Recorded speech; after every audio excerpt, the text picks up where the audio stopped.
quand même Moi, le j'étais droit. le premier à dire que Mais moi, Ngannou était blessé, que Ngannou n'était pas comme d'habitude. je parle pas de toi. Je dis les gens en France. C'est pour ça que je dis il y a la masse. Parce que ce qu'on a parlé ce matin, c'est que je suis un avis contraire par rapport à la masse. Parce que vous êtes d'accord avec la majorité. Vous êtes du côté de la majorité.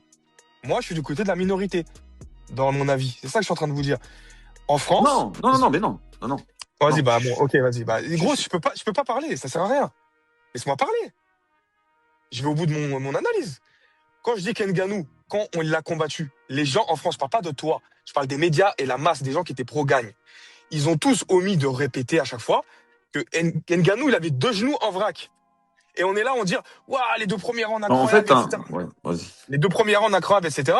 Et après, Ngannou trouve la faille, il l'emmène au sol et le combat, il change complètement.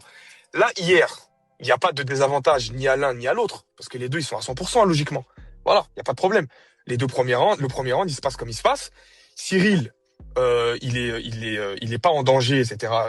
Il maîtrise son déplacement, il met en échec Aspinall dans ses tentatives. Mais moi, ce que je dis, c'est qu'Aspinall n'était pas à 100%, ni dans ses takedowns, ni dans ses entrées, et qu'il y avait une analyse, et que oui, par contre, Cyril Gagne, il a parfaitement fait son job. Il l'a contré, il l'a maintenu à distance, et les coups qui arrivaient super forts sur lui, il les a bien